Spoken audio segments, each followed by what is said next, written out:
Бананның адам ағзасы үшін 22 пайдасы. Егерде бананның адам ағзасы үшін қандай пайдасы бар екенін білгіңіз келсе, онда міндетті түрде мына видеоны аяғына дейін көріңіз.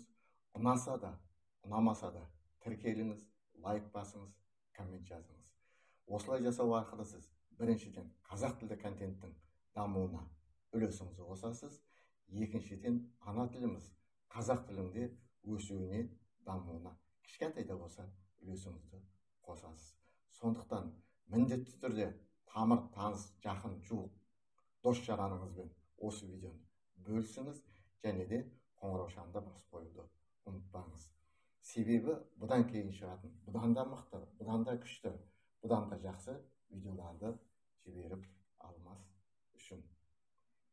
Бірінші, банан депрессиямен күресуде көмектеседі. Оның құрамында триптофан заты бар. Бұл триптофаннан қуаныш гормоны серотонин синтезделеді. Сондықтан бір банан жеп көңіл күйді айтарлықтай жақсартуға болады. Екінші, банан әлемдегі аллергия тудырмайтын жалғыз ғана жеміс. Тіпті жас нәрестелерде де банан ешқандай гиперсезімталдық, яғни аллергия көріністерін бермейді. Сүйектерді қатайтады. Банан арқасында ағзадағы кальций жиналып тұрады.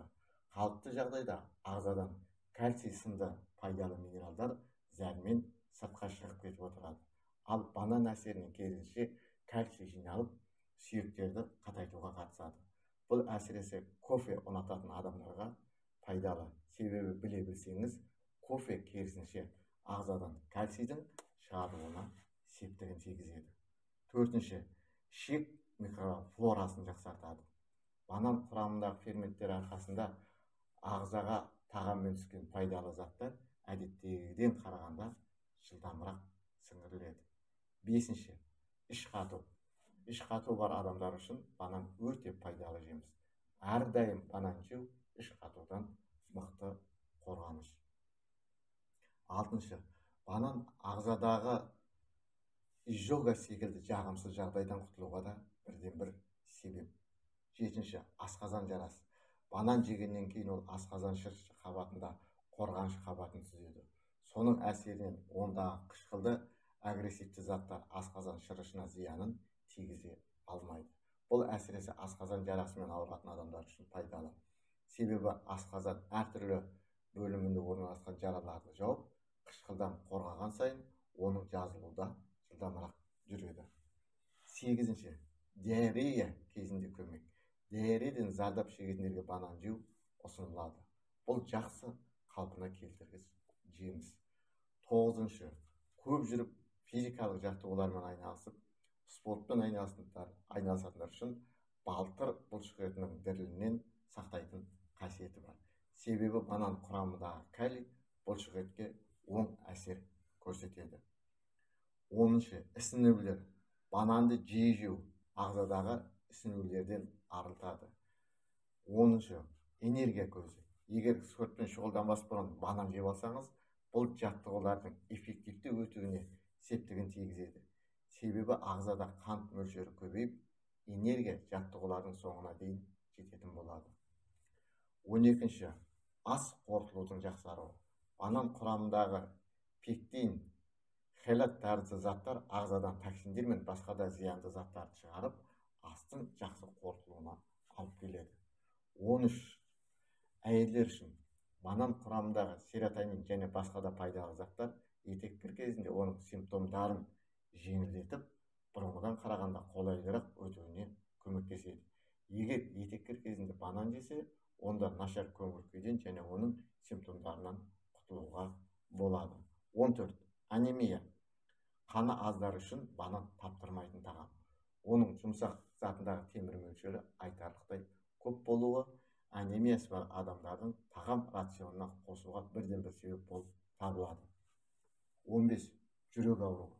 Банан құрамында көп калий мен тамырдың жағдайын жақсартып. 15. Жүрек ауруы. Банан құрамында көп калий, қан тамырлардың жағдайын жақсартып, инфаркт және инсульт пайда болу жиілігін азайтады. Гипертония пневмонияға ем. 16. Иммунитет. Бананда бар оксиданттар және амин қышқылдар ағзаны қолайсыз факторлардан қорғап, қорғаныштық қасиетін, яғни иммунитетті жоғарылатады. 17. Бүйрек. Банан бүйрекке оң әсер көрсете алады. Пайдалы заттар, микроэлементтер бүйрек қызметіне көмектесіп, құм мен тастардан арылуға көмегін тигізеді. 18. Жүрек ауыру. Жүрек айну.